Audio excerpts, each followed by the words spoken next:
The Thanksgiving table at my parents' house in Greenwich was set with their finest china. Crystal wine glasses caught the afternoon light. The turkey was professionally catered because Mom didn't cook anymore. Not since Dad's hedge fund started doing well. I'd driven 2 hours from my studio apartment in Queens. The entire drive I'd told myself this year would be different. That I wouldn't let them get to me. I was wrong within 5 minutes. Emma. My sister Victoria swept into the dining room in a designer dress that probably cost more than my monthly rent. You're here. I was worried you'd gotten lost. Queens is so far. It's 2 hours, I said. Exactly. So far. She kissed the air near my cheek, her perfume overwhelming. You look comfortable. I was wearing a sweater and nice jeans. Victoria was wearing Chanel. Mom appeared from the kitchen, or rather from supervising the caterers in the kitchen. Emma darling. Good you're here. Victoria, doesn't she look tired? Emma, are you sleeping enough? I'm fine, Mom. Those hospital hours must be exhausting. When do you work next? Tomorrow. 3 to 11. Victoria's eyes widened in exaggerated sympathy. On Black Friday? That's terrible. I'm taking the whole week off. Brad and I are going to Aspen. Brad was Victoria's husband, a corporate lawyer who made partner at 32. They lived in a 4-bedroom colonial in Westchester with a 3-car garage and a pool. I lived in a 400-square-foot studio with a Murphy bed and a view of a brick wall. Aspen sounds nice, I said. You should come sometime. Oh wait, can nurses afford Aspen? Victoria laughed like this was a hilarious joke. Dad emerged from his study. Emma. Good to see you. Still at Mount Sinai. Stat. Still in the ICU. Good. Honest work. He said it the way he might say, bless your heart, with pity masked as approval. We sat down for dinner. Victoria and Brad at Mom's right hand. Me across from them, next to the empty chair that used to be Grandma's. Grandma had died 6 weeks ago. We were still waiting for the will reading, scheduled for the following Tuesday. No one had mentioned her yet. Not really. Not beyond the logistics of the funeral. So, Victoria said, cutting into her turkey, the will reading is finally next week. Mom nodded. Tuesday at 2. Everyone has to be there. About time, Dad said. These things shouldn't take so long. 6 weeks is excessive. Estate law, Brad offered. It's a process. I've already been looking at houses, Victoria continued. She pulled out her phone, swiping through listings. This one is in Darien. 6 bedrooms, pool, guest house. It's only $3.2 million. That's lovely, dear, Mom said, leaning over to look at the photos. Look at this kitchen, Victoria zoomed in. Marble countertops. Professional-grade appliances. The kind you see in magazines.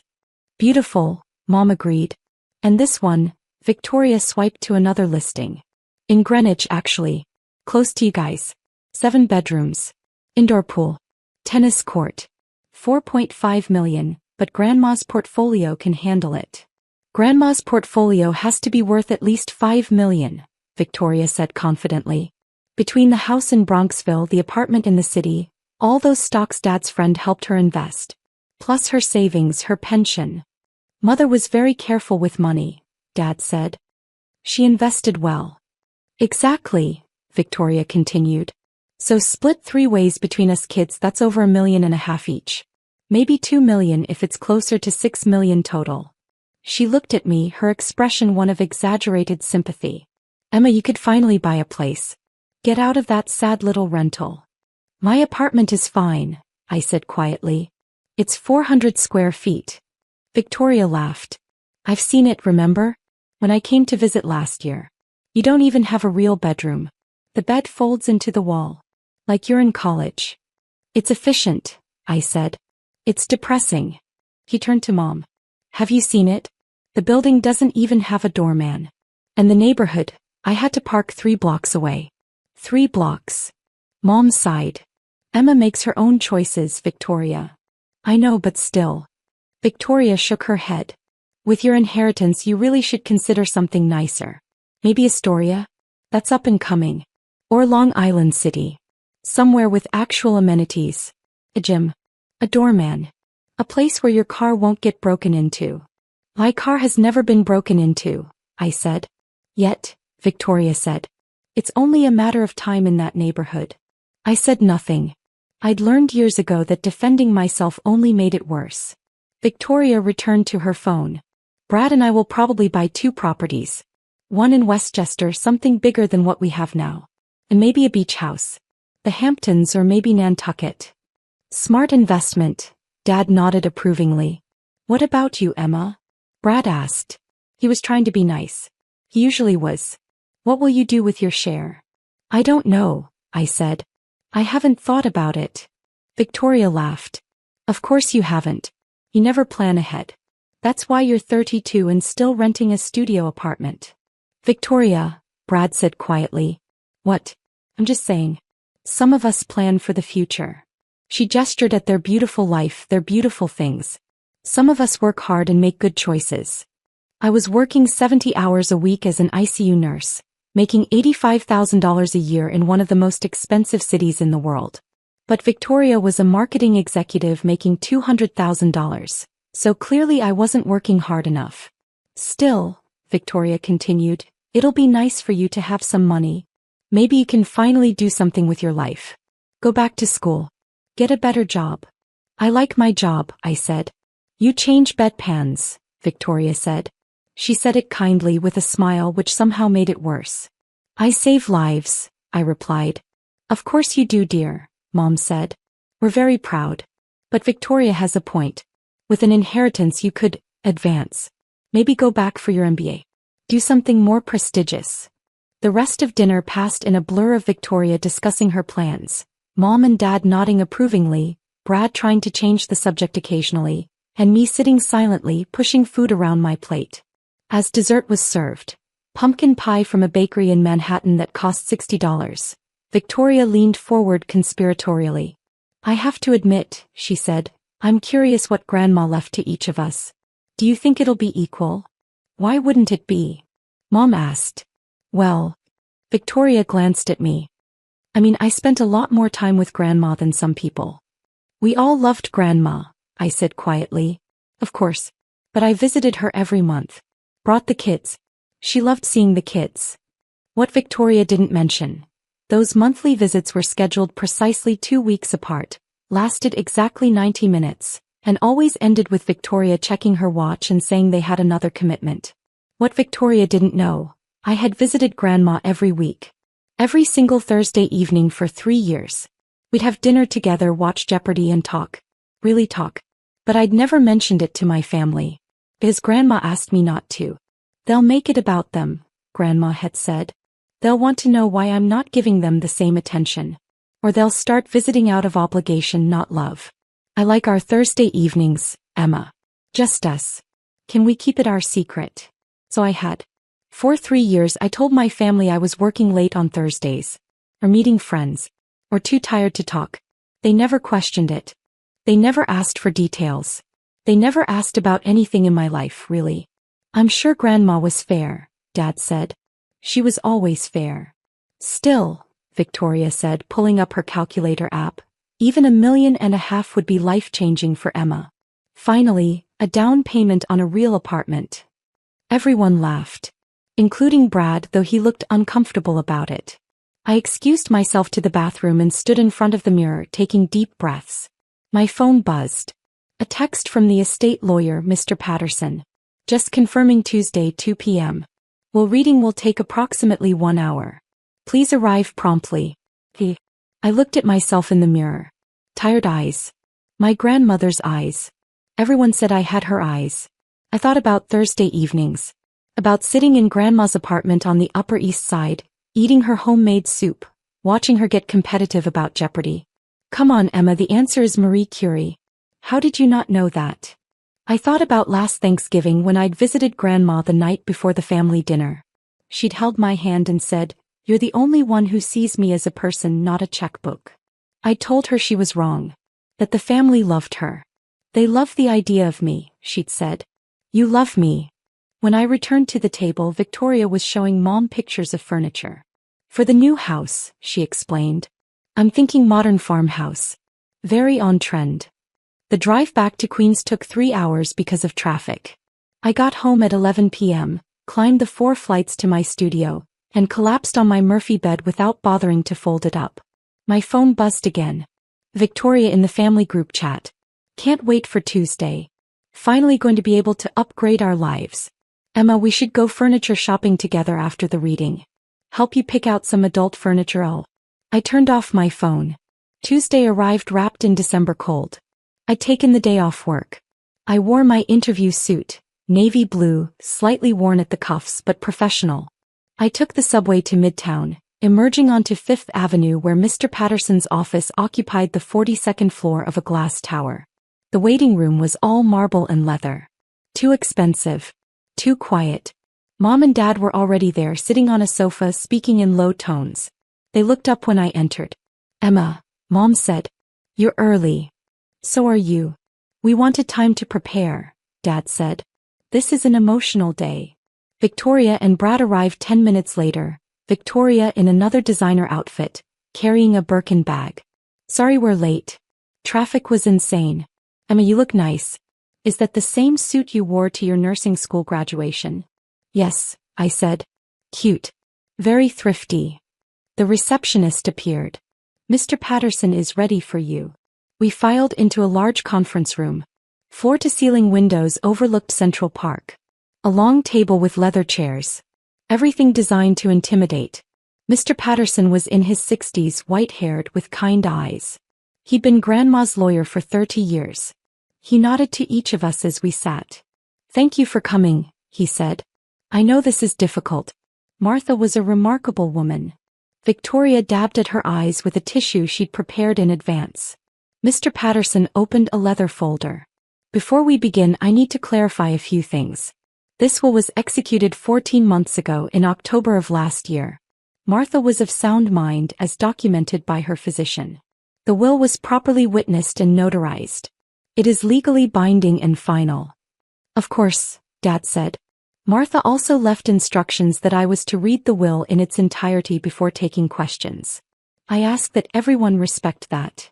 We all nodded. Mr. Patterson put on his reading glasses. The last will and testament of Martha Elizabeth Reeves, executed October 7, 2023. He read through the legal preliminaries. That Grandma was of sound mind. That this superseded all previous wills. That Mr. Patterson was executor. Then he reached the bequest. To my son James Reeves and his wife Patricia Reeves, I leave the sum of $25,000. Silence. Complete shocked silence. Mom's face went white.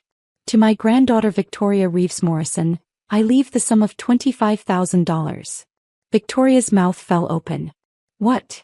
Please hold all questions until the reading is complete, Mr. Patterson said gently. The entirety of my remaining estate, he continued, his voice steady, including my residence at 784 Park Avenue, my investment accounts, stock portfolio, retirement accounts, personal property, and all other assets not specifically mentioned above, I leave to my granddaughter Emma Louise Reeves. The room exploded. That's impossible. Victoria stood up. Read it again. The estate has been valued at $4.1 million, Mr. Patterson continued calmly. This includes the Park Avenue apartment valued at $2.3 million, investment and retirement accounts totaling $1.6 million, savings accounts of $150,000, and personal property valued at approximately $50,000. No, Mom said. She wasn't crying. She looked stunned, like someone had physically struck her. No, that can't be right. James, tell him that can't be right. Dad said nothing. His face had gone from white to red. His hands were gripping the armrests of his chair so hard his knuckles were white. This is fraud. Victoria's voice was shaking. Emma manipulated her. She's a nurse, she had access. Mrs. Morrison, Mr. Patterson interrupted firmly, I must warn you that accusations like that could expose you to legal liability. I assure you this will is completely valid. But $4 million. Victoria turned to me. You knew this whole time. That's why you visited. You were planning this. I shook my head. I was crying. I didn't. I swear I didn't know. Liar. Victoria screamed. Victoria, sit down, Brad said quietly. No. This is insane. We're contesting this. Right now. This second. That is your right, Mr. Patterson said. However, I should inform you that Martha anticipated this possibility. She left a letter explaining her decision. Would you like me to read it? Yes, Dad said. His voice was hollow. Mr. Patterson pulled out an envelope. I recognized Grandma's handwriting on the front. To my family with love and honesty. He opened it and began to read. To James, Patricia, Victoria, and Brad. I need to be honest with you. I need you to understand this decision even if you never accept it. For the last 3 years of my life, Emma came to see me every Thursday evening. Every single week. Rain, snow, heat wave, holidays she never missed. Not once. She'd arrive at 6 o'clock with dinner. Sometimes takeout, sometimes groceries she'd cook in my kitchen. We'd eat together. Watch Jeopardy. Talk about our weeks. He told me about her patients. The ones she saved and the ones she couldn't. The families she comforted. The hospital politics she navigated. He asked about my life. My past. My memories. We talked about her grandmother, my late husband, and I got to share stories with someone who actually wanted to hear them. We talked about everything. Art, politics, books, life, death, fear, joy. Emma gave me 3 hours every Thursday. Every single week. That's 156 hours a year. Over 3 years, that's 468 hours. Nearly 20 full days of her life. She did this while working 70-hour weeks. While living in a studio apartment she could barely afford. While being dismissed by her own family for not being ambitious enough. She did it because she loved me. Not because she wanted anything. Because she saw me as a person, not as a grandmother-shaped obligation. Victoria, you visited once a month. 90 minutes each time. You'd arrive exactly on schedule, stay exactly 90 minutes and leave exactly when planned. You brought your children, which was lovely, but you spent most of the visit on your phone. You asked how I was doing, but you didn't wait for the answer. In 3 years, you spent approximately 54 hours with me. 1/9 of what Emma spent. James and Patricia. You called every Sunday at 10 a.m. Like clockwork. 10 minutes per call. You asked if I needed anything. You offered to hire help. You were dutiful. But you never visited outside holidays. Christmas and Thanksgiving. 2 meals a year. Maybe 6 hours total annually. You treated me like an obligation on your calendar. A box to check. Called mother. Visited mother for holidays. I don't tell you this to hurt you. I tell you because you need to understand. Emma didn't treat me like an obligation. He treated me like a friend. When I was diagnosed with stage 3 breast cancer 2 years ago, Emma took me to every oncology appointment. Every single one. She held my hand during chemo. He stayed with me when I was sick. He helped me understand my treatment options. None of you knew I had cancer. I didn't tell you because I knew what would happen. You'd feel guilty. You'd start visiting out of obligation, not love. You'd rearrange your schedules and resent it. You'd mark time until it was over. Emma never knew I was keeping it from you. She just came every Thursday and was there. I'm in remission now. Thanks in large part to Emma's support. So here's what I've decided. The people who were present in my life should benefit from my death. Not the people who plan to be present after it. Victoria, I'm leaving you $25,000. That's approximately $463 per visit over 3 years. A fair payment for your time. James and Patricia, I'm leaving you $25,000. That's approximately $83 per phone call over 3 years. Also fair. Emma, I'm leaving you everything else. Not because you expect it. You don't. Not because you asked for it. You never did. But because you earned it through 468 hours of just being there. If you're angry about this, I understand. But ask yourself, when was the last time you spent 3 hours with me without checking your watch? When was the last time you asked about my life and actually listened to the answer? Emma asked. Every Thursday. For 3 years. That's worth more than money can measure. So I'm giving her the money too. I don't do this to punish you. I do it to teach you. Presence matters. Showing up matters. Seeing people as people, not as future inheritance, matters. Maybe you'll learn that. Maybe you won't. Either way, Emma has earned this. Every penny. With love and absolutely no regrets, Martha Elizabeth Reeves. The silence that followed was crushing. I was sobbing. I couldn't stop. My grandmother, she'd known. She'd known exactly what she was doing. Cancer. Mom whispered. You had cancer? She's dead, Patricia, Dad said flatly. It doesn't matter now. Every Thursday? Victoria was staring at me. You visited her every Thursday? I nodded, unable to speak. You never told us. Grandma asked me not to. Why? Because.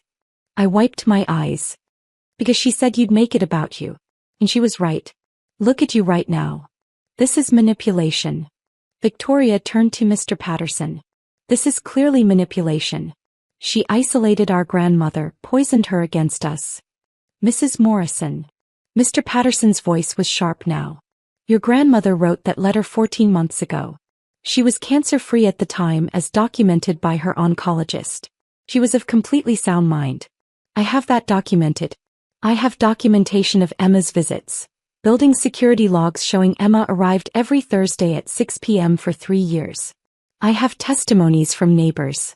I have phone records showing Emma called daily to check in. I have records from her oncology team showing Emma attended every appointment. He pulled out a thick folder. Your grandmother documented everything. She knew you'd contest. She prepared for it. So we have no choice? Dad asked. We just accept this? You can contest, Mr. Patterson said. But I'm telling you, as someone who's practiced estate law for 40 years, you will lose. The evidence is overwhelming. And you'll waste $25,000 to $50,000 in legal fees trying. This is unbelievable, Victoria said. He was crying now, angry tears. $4 million. To her. She looked at me with pure hatred. You planned this. You manipulated a sick old woman. She wasn't sick when I started visiting. I said. I visited because I loved her. Because she was interesting and funny and smart and I liked spending time with her. You lived in a studio apartment, Victoria shot back. You were desperate for money. You saw an opportunity. I didn't know about the apartment in the city. I didn't know about the stocks. I knew she owned her Park Avenue place, but I thought she was living off Social Security and Dad's help. You're lying, Victoria said flatly. I'm not. I turned to Mr. Patterson. I really didn't know about any of this. He nodded. Martha never discussed her finances with you? Never. We talked about everything else. But never money. That's documented too, he said. Martha specifically noted in her planning meetings with me that she never wanted Emma to know the extent of her wealth. She wanted to ensure Emma's visits were genuine. He looked at my family. Which they were. Brad stood up. I think we need time to process this. Of course, Mr. Patterson said. The $25,000 bequests will be distributed within 30 days. Emma, the estate will take 4 to 6 months to process through probate. I'll contact you to begin that process. We all stood. Victoria was still crying. Mom looked shell-shocked. Dad's face was red with suppressed anger. In the elevator down, no one spoke. We stood in that small space, the silence suffocating. When we reached the lobby, Victoria turned to me. If you had any decency, she said, her voice shaking, you'd split that money with us. With your family. Grandma made her wishes clear, I said. Grandma was manipulated. She was evaluated by doctors. The will is legal. Legal doesn't mean right. Victoria stepped closer. You're really going to take $4 million and give us nothing? Grandma gave you $25,000 each. That's nothing. That's insulting. That's what she decided. You poisoned her against us. No, I said quietly. I just showed up. I walked away from them out onto Fifth Avenue into the December cold. My phone started buzzing before I even reached the subway. Victoria, you're dead to me. Mom, Emma, we need to discuss this reasonably. Dad, this is tearing our family apart. Victoria, everyone will know what you did. Mom, please call me. Victoria, manipulative bitch. I turned off my phone. That night I sat in my studio apartment staring at the Murphy bed, the tiny kitchen, the brick wall view. $4 million. I couldn't process it. I thought about Grandma. About Thursday evenings. About the last time I'd seen her 2 months before she died. We'd been watching Jeopardy! She'd gotten every question in the opera category correct, showing off. During a commercial she'd taken my hand. I updated my will last year, she'd said. Grandma, you don't have to. I want you to know. I'm leaving almost everything to you. I'd started to protest, but she'd squeezed my hand. You'll try to refuse it, she'd said. You'll think it's too much. You'll worry about your family. But Emma, listen to me, you earned this. Not through manipulation or scheming. Through showing up. Through being present. Through loving me without expecting anything in return. But Victoria will be fine. She makes $200,000 a year and married a lawyer. Your parents are fine too. You're the one struggling. Let me help you. Please. I don't visit you for money, I'd said, crying. I know, sweetheart. That's exactly why you're getting it. The memory hurt. Fresh grief mixing with shock, mixing with guilt. Over the next 2 weeks, the harassment escalated. Victoria posted on social media vague posts about family betrayal and people who take advantage. She never named me directly, but anyone who knew us would understand. Extended family members started calling. Cousins I hadn't spoken to in years. My Aunt Helen, Grandma's sister, left a voicemail. Your grandmother would be ashamed of you. Mom called daily. Sometimes crying, sometimes angry. How can you do this to us? We're your family. Dad sent emails. Long, formal ones explaining why I had a moral obligation to share the inheritance. How family meant taking care of each other.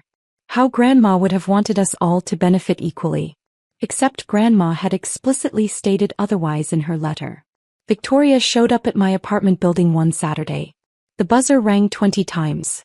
When I didn't answer, she left packages outside my door. Inside, printouts of Zillow listings. Houses you could buy for the family, her note said. Make this right. I called Mr. Patterson. Can they keep doing this? Technically yes. Unless they threaten you or trespass. But Emma, I've seen this before. Family who feels entitled to money they didn't receive. They're hoping you'll give in. Hoping the harassment will work.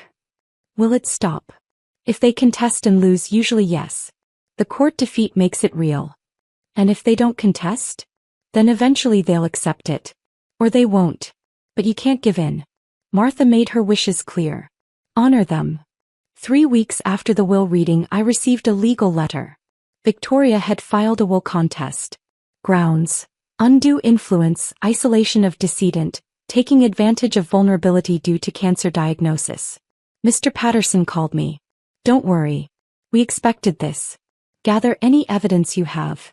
Text messages with your grandmother, photos, anything showing your relationship was genuine. I spent a week going through my phone. 3 years of Thursday evening photos. Grandma and me at her dining table. Watching Jeopardy. Cooking together. Playing cards. Just being together. Hundreds of text messages. Daily check-ins. How are you feeling? Do you need anything? Thinking of you. And her responses, I'm fine, sweetheart. Just happy you're in my life. Can't wait for Thursday. Evidence of a relationship. Of love. Of presence. The court hearing was scheduled for 4 months later. In the meantime, I continued working at the hospital. 70-hour weeks in the ICU. Saving lives. Losing lives. Coming home exhausted to my 400-square-foot studio. Nothing had changed yet. The inheritance was tied up in probate and now in court proceedings. I still lived the same life. Except now my family hated me. Christmas came. I wasn't invited to dinner. Victoria posted photos on Instagram. Mom, Dad, Victoria, Brad, the kids. Everyone smiling. Grateful for real family, the caption said. I worked a double shift Christmas Day. It was easier than being alone.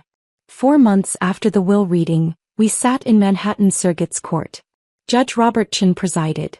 He was in his 50s, sharp-eyed, no-nonsense.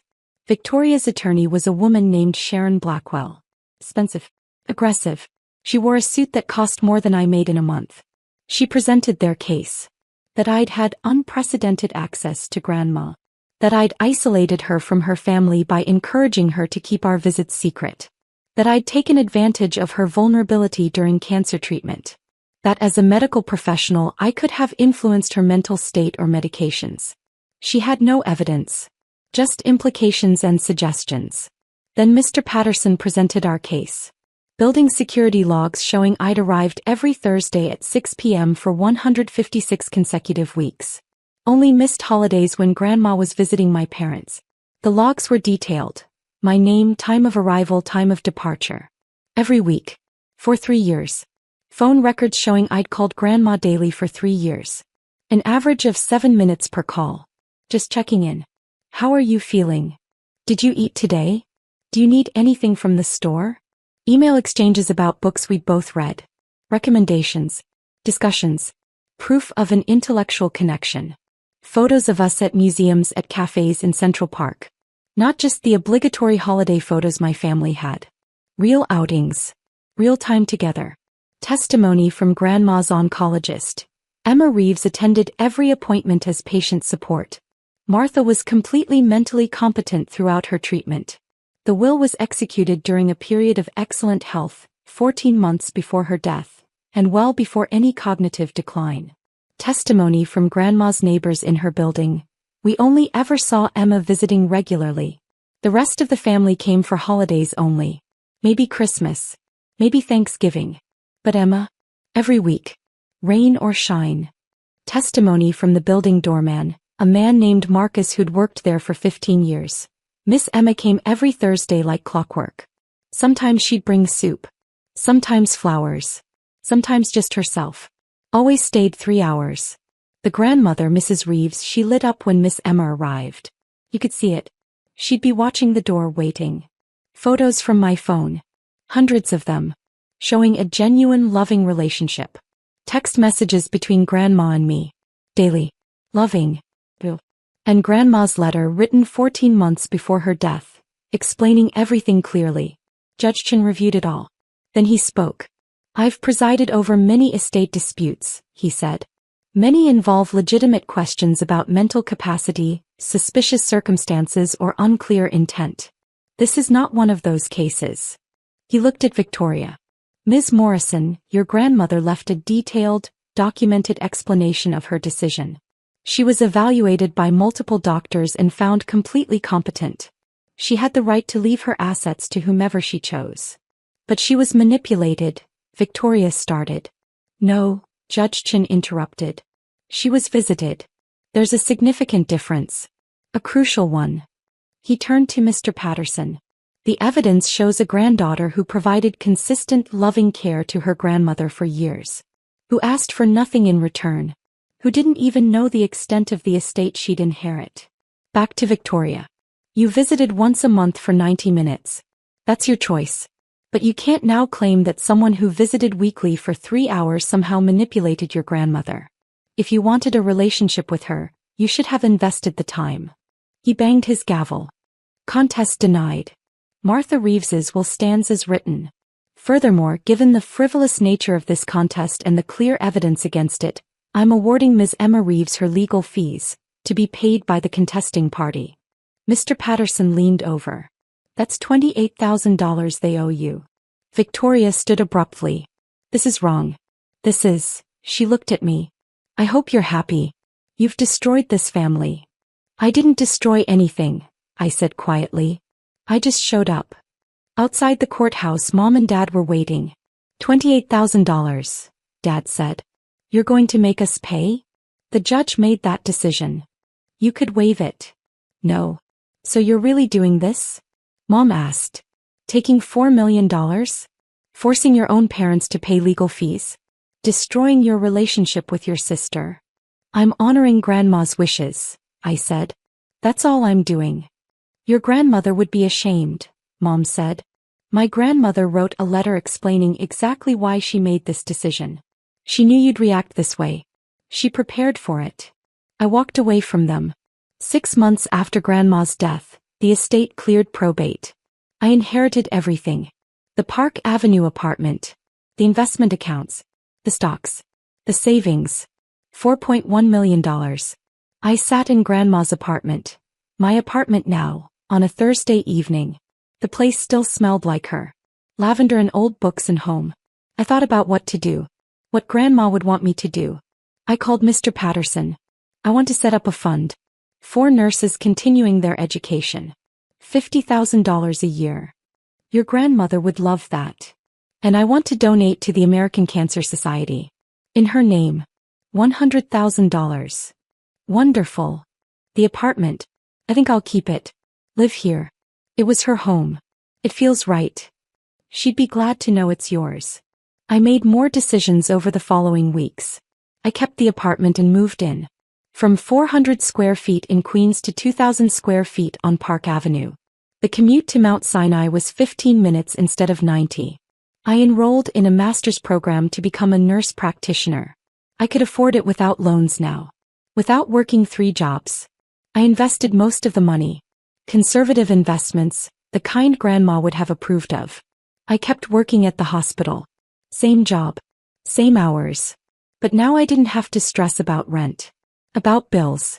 About whether I could afford to fix my car or take a day off when I was sick. My family didn't speak to me for almost a year. Then, on what would have been Grandma's 84th birthday, I received a text from Dad. I've been thinking about Mother. About what she wrote in her letter. I was wrong to be angry at you. You didn't take anything from us. We gave it away ourselves by not being present. I'm sorry. We met for coffee the next week. Really talked for the first time in years. Your mother is still angry, he said. So is Victoria. I don't know if they'll come around. That's their choice, I said. You were right though. About showing up mattering. I should have shown up more. For Mother. For you. It's not too late, I said. For us at least. We started having coffee every other week. Not Thursday evenings. Those were still Grandma's even though she was gone. But Sunday mornings. Slowly rebuilding something. Mom took longer. Almost 2 years before she called.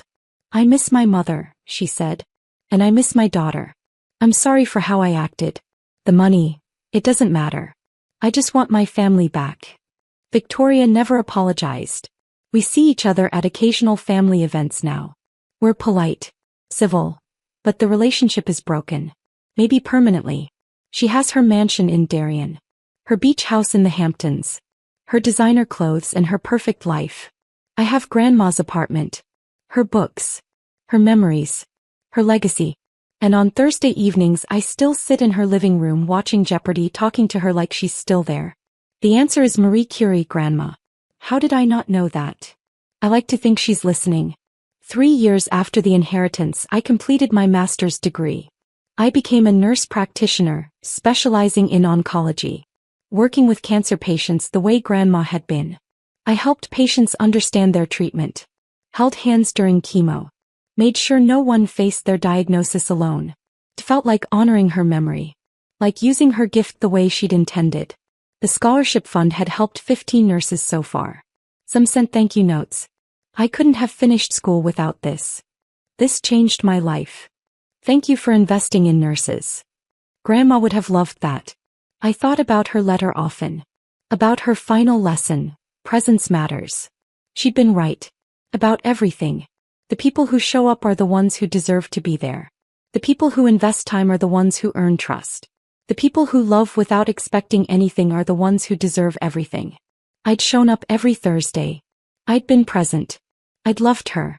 And she'd loved me back. With a $4 million inheritance and a letter explaining exactly why. On Thursday evenings I still sit in her living room. Sometimes alone. Sometimes Dad joins me. Sometimes friends from the hospital. But I'm never lonely. Grandma gave me more than money. She gave me the knowledge that I'd done right. That I'd been there when it mattered. That I'd loved someone fully and they'd loved me back. That was the real inheritance. The $4 million was just proof.